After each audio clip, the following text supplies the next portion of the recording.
আমরা গত কয়েকদিন থেকে যে বিষয়টি লক্ষ্য করছি সেটা হচ্ছে বাংলাদেশের বিভিন্ন সড়কে, ফ্লাইওভারে, বিভিন্ন বাসাবাড়ির ছাদে কলেমা খচিত পতাকা উঠছে, কলেমার পতাকা।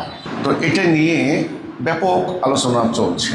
প্রথম এটা একটা সেন্টিমেন্টের মধ্যে ছিল যে ব্রাজিল এবং আর্জেন্টিনার পতাকা নামিয়ে আমরা কলেমার পতাকা উড়াবো।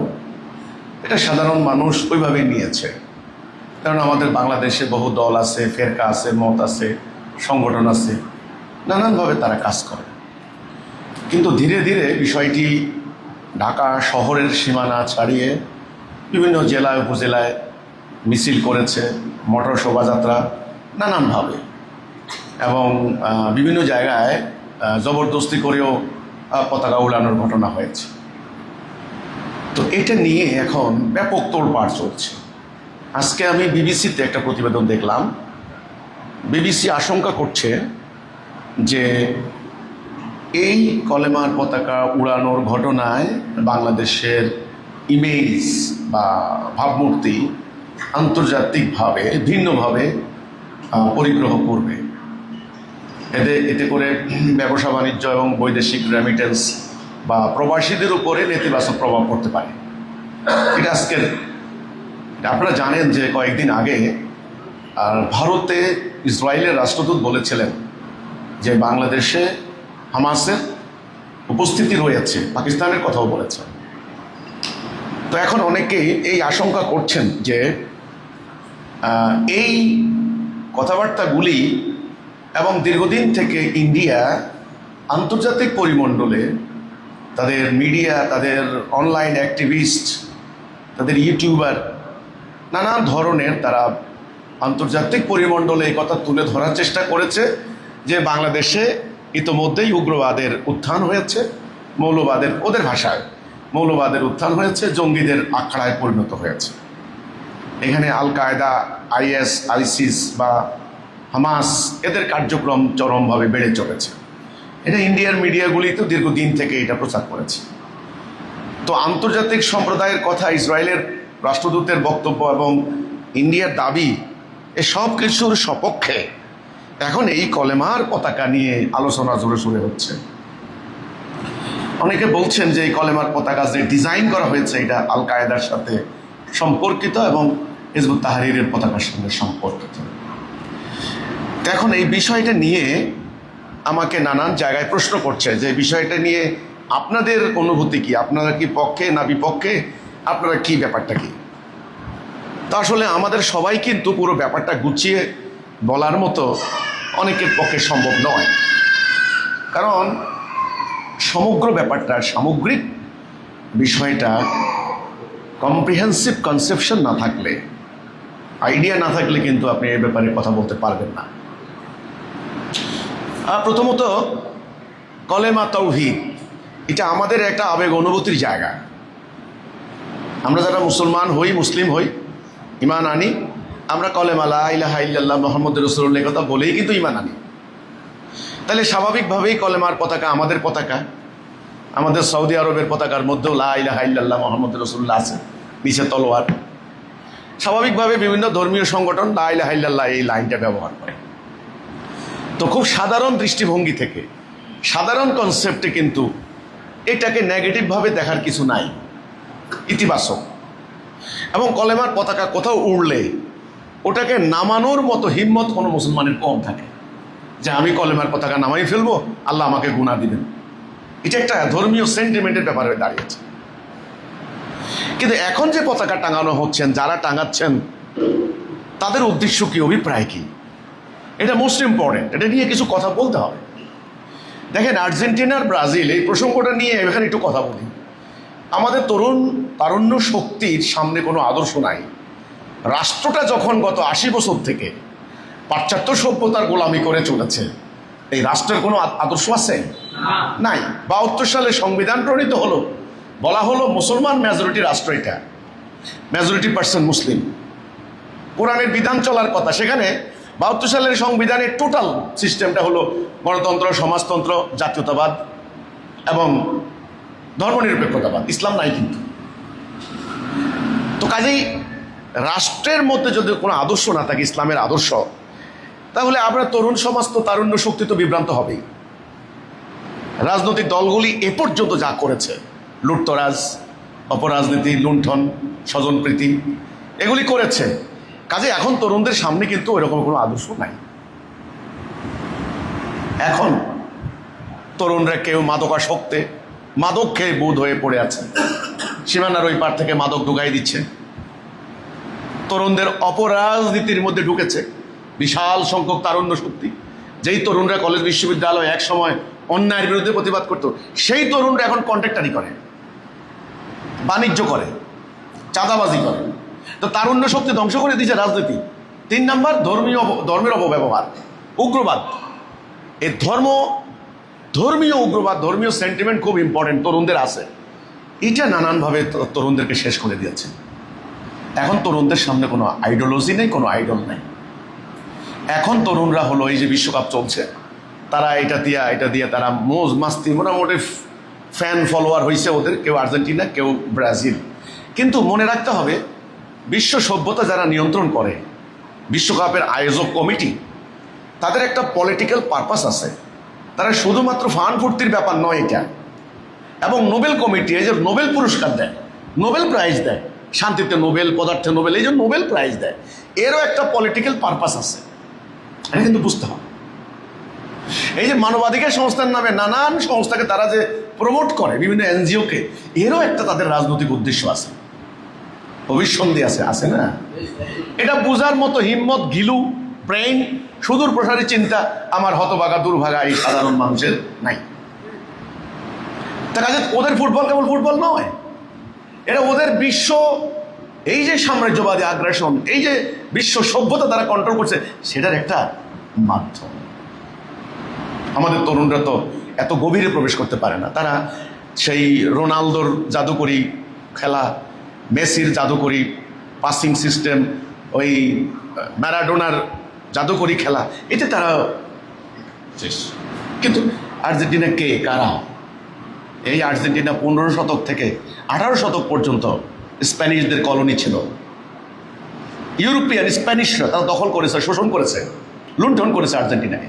টোটাল আর্জেন্টিনার যে পপুলেশন দেখবেন, প্লেয়ারগুলোর গায়ের রং কিন্তু ফর্সা। এদের আসলে এদের মূল বীজ হলো ইউরোপ, এই স্প্যানিশ। এখনো মানে আর্জেন্টিনার ভাষা হলো স্প্যানিশ। এই আর্জেন্টিনা বর্তমানে রাজনৈতিক, কূটনৈতিকভাবে ইসরায়েলকে সমর্থন দিচ্ছে।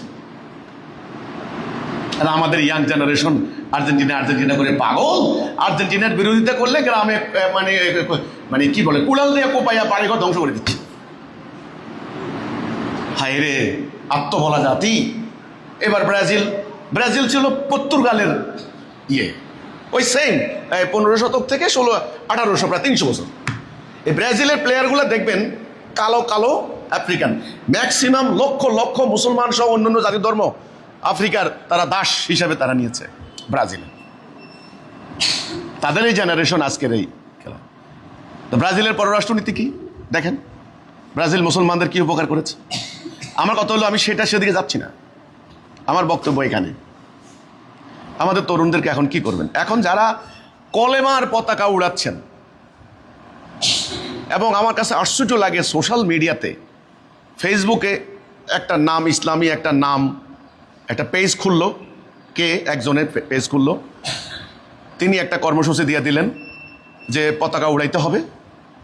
এখন এই পতাকার টাকা কে দিচ্ছে, এটার আয়োজনকারী, এরা আবার কাদের লক্ষ্যে মানে কাজ করছে, কাদের উদ্দেশ্য হাসিল করছে, কাদের পারপাস সার্ভ করছে, এই ধরনের কোনো তথ্য কারো কাছে আছে?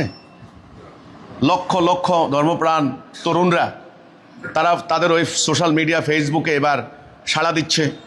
তারপরে দিয়ে হলো আল্লাহু আকবার, জেহাদ হবে, এই করব সেই করব, এই যে কাজগুলো করছে, এরা কারা? এদের পারপাস কি? এদের উদ্দেশ্য কি? এদের নেতৃত্ব কোথায়? এদের গোড়া কোথায়? ইসলামের একটা কথা আছে, আমি আজকে বিভিন্ন ইসলামী সংগঠন, বিভিন্ন ধর্মপ্রাণ তরুণী, সাধারণ মানুষদের প্রতি আমার বিনীত অনুরোধ, স্বনির্বন্ধ অনুরোধ, ঠান্ডা মাথায় আমার কথাগুলি শুনতে হবে, খুব কুল ব্রেনে আমার কথাগুলি শুনতে হবে। আমার বিরুদ্ধে তো ধর্ম ব্যবসায়ী একটা গোষ্ঠী প্রোপাগান্ডা চালাচ্ছে। আপনারা তো আমার কথাগুলি শুনতে চাচ্ছেন না, কিন্তু ঠান্ডা মাথায় শুনেন, ঠান্ডা মাথায় শুনবেন। এই জন্য এই যে আমি বললাম, এই যে বিভিন্ন সংগঠন ধর্মের নামে এই যে পতাকা উড়াচ্ছে, আপাতত মনে হচ্ছে এটা ইসলামের একটা বিরাট ভালো কাজ, এটা ইসলামের বিপ্লব হয়ে যাবে, এখানে কলেমা প্রতিষ্ঠিত হয়ে যাবে। আপাতত এটা বোঝাচ্ছে না? নো। ইসলামের একটা কথা আছে, আকীদা ঠিক না থাকলে ইমানের কোনো দাম নাই, আর ইমান না থাকলে আমলের কোনো মূল্য নাই। আমাদের হতভাগা দুর্ভাগা আমরা মুসলমান, আমাদের আল্লাহর প্রতি বিশ্বাস আছে, আল্লাহ রসুলের প্রতি মহাব্বত আছে, কোরআনের প্রতি বিশ্বাস আছে, মানে আমাদের ইমানি চেতনা আছে, সেন্টিমেন্ট আছে, কিন্তু ইসলাম সম্পর্কে সম্যক আকীদা না থাকার কারণে আমাদের এই চেতনা, এই অনুভূতি বারবার ভুল খাতে প্রবাহিত হয়েছে। কথাটা বুঝতে পারলাম কিনা জিনিসটা? আজকে যে পতাকা উড়াচ্ছেন তারা কারা? উদ্যোক্তা কারা? এই উদ্যোক্তাদের হিস্ট্রি কি? আপনি যখন পুলিশ একজনকে ধরে, সে বলে আমি তো জানি না, এটা অমুকে বলেছে। এই যে ফেসবুকে পেজ খুলে খুলে আপনাদেরকে আহ্বান করছে, তারা কারা? তারা কি তাদের মানে কোনো অথেন্টিক আইডি? কাদের উদ্দেশ্য সার্ভ করছে, পারপাস সার্ভ করছে? আমি এখানে একটা কথা বলি, যখন ইসরায়েলে তারা সিদ্ধান্ত নিল পুরা প্যালেস্টাইন ধ্বংস করে দিবে, একটা ঘটনার দরকার ছিল তাদের। হুট করে একদিন ইহুদিদের একটা অনুষ্ঠান হচ্ছিল রাতের বেলা, হামাস কথা নাই বার্তা নেই ওখানে অ্যাটাক করলো, কয়েকজন ইহুদিকে হত্যা করলো, বাস এটার নাম অক্টোবর হামলা বলা হয়। এইটাকে উসিলা করে পুরো প্যালেস্টাইন শেষ না? শেষ। লক্ষ লক্ষ মুসলমান উদ্বাস্তু। দেখেন এরই মধ্যে কিন্তু সিরিয়ার গোলান মালভূমি নিয়ে গেছে দখল করে, এর পর ঘটনার প্রবাহে দখল করে নিয়ে গেল আপনার লেবাননের প্রায় 2000 বর্গ মাইল। এখন বর্তমানে ইসরায়েলের আয়তন বিশাল, এটা ওদের গ্রেটার ইসরায়েল স্থাপনের পরিকল্পনার অংশ। আচ্ছা, এখানে মিয়ানমারের 40,000 বর্গ মাইলের জায়গা দখল করবে, এটা তাদের প্ল্যান। একটা ঘটনার দরকার ওদের, একটা ইস্যুর দরকার, এমন একটা ঘটনার দরকার যেন 40,000 প্রায় তাইওয়ানের সমান মুসলমানদের জায়গা এই মিয়ানমার, আরাকান রাজ্য। হঠাৎ একদিন দেখা গেল মুসলমানদের এরকম একটা সংগঠন, কথা নাই বার্তা নাই, কার ইন্ধনে, কার কথায়, কার প্ররোচনায় একটা সেনা চৌকি কিংবা পুলিশ চৌকিতে হামলা চালাইছে। হামলা চালায় বোধ 2-3টা পুলিশে মারছে, কিছু অস্ত্র লুটপাট করছে, বাস আর যায় কোথায়? এই উসিলা ধরে শুরু হলো সামরিক অভিযান।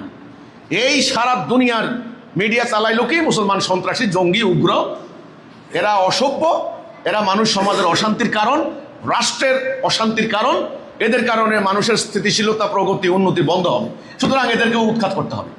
এই উসিলা ধৈরা 30 লক্ষ আরাকানি মুসলমান আউট, 40,000 বর্গ মাইলের রাষ্ট্র শেষ। এখন তারা উদ্বাস্তু আমাদের এই নোয়াখালীতে এই ভিক্ষা করে খায়, শেষ। বাংলাদেশের সামগ্রিক চিত্র আমি এ ধরনের লক্ষণ দেখতে পাচ্ছি। আমাদের বিভিন্ন ইসলামী সংগঠনের মহতারাম দায়িত্বশীল বৃন্দ, আমার কথাকে একটু মনোযোগ দিয়ে শোনেন।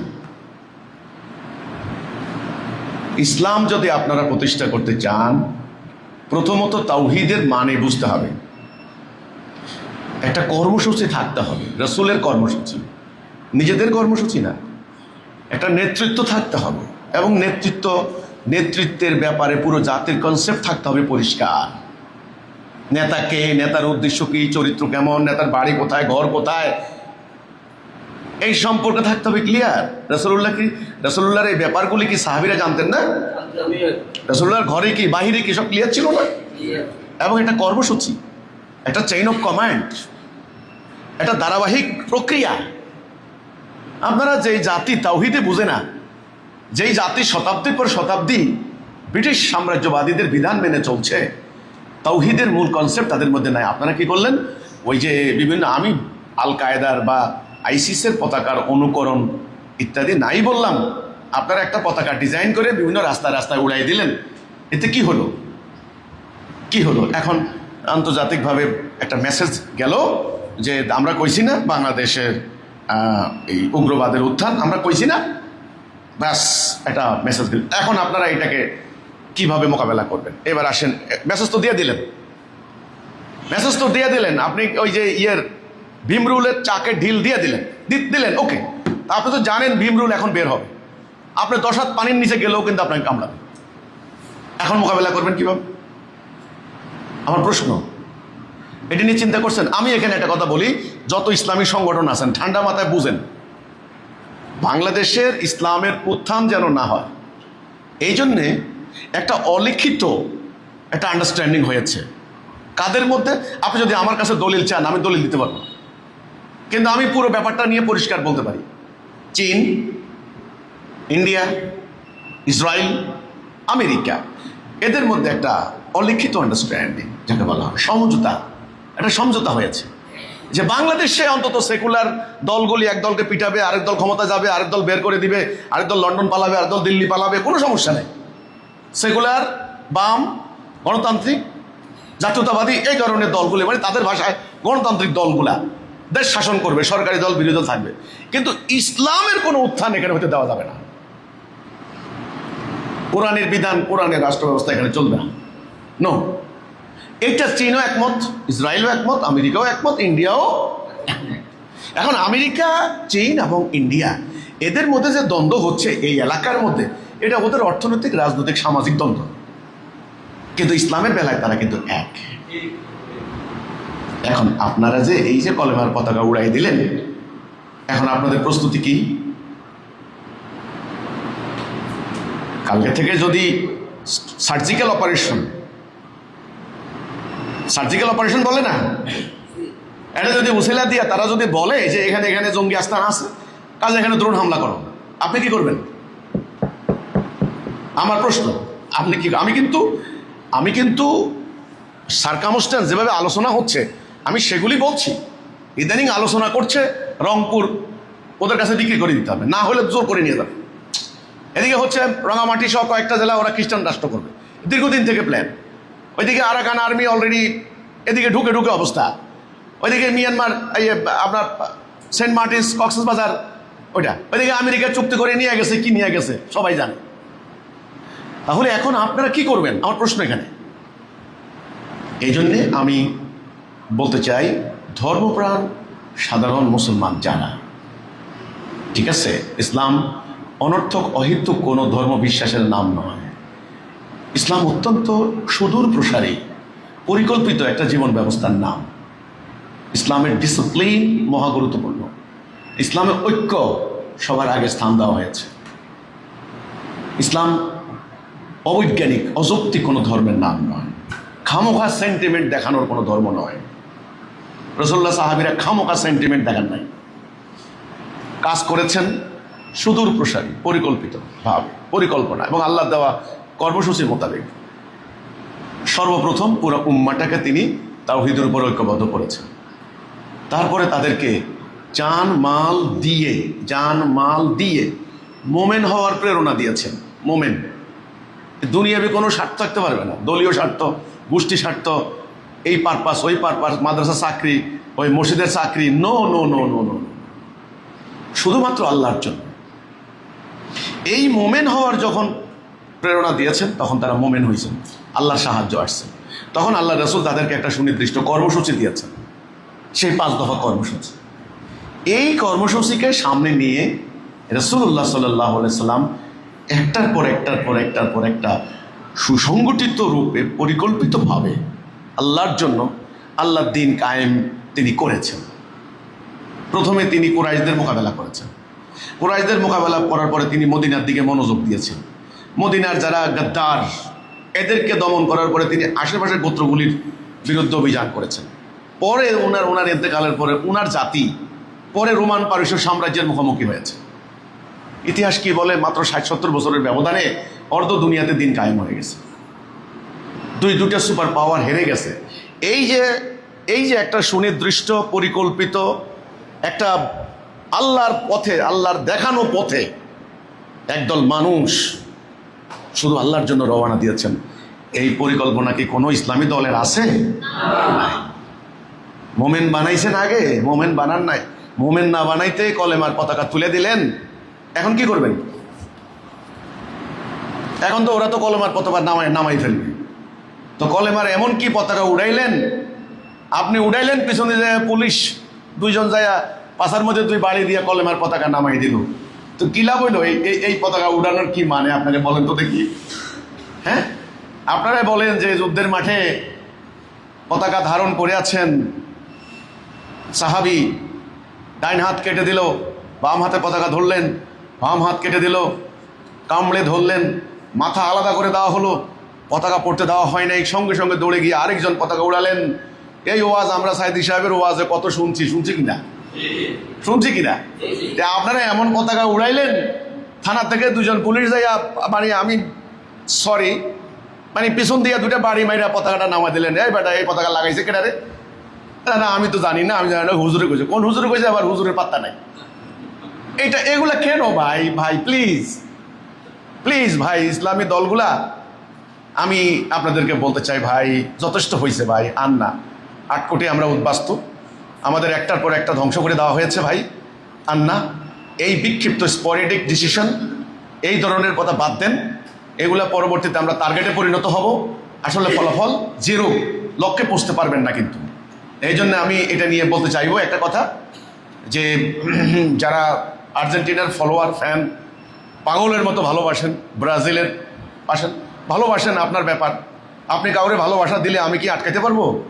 আপনার ব্যাপার ভাই। আমি শুধু এটুকু বলি ভাই, আসেন, আল্লাহর পক্ষ থেকে তাওহীদ এসেছে, তাওহীদের উপর ঐক্যবদ্ধ হয়ে যান, এবং সঠিক কর্মসূচি এসেছে আল্লাহর পক্ষ থেকে, এবং অত্যন্ত পরিকল্পিত উপায়ে হিজবুত তাওহীদ আন্দোলন আগে নিজেদের জানমাল দিয়ে নিজেরা আমরা এই মাটিকে রক্ষার জন্য আগে আমরা শপথ নেই।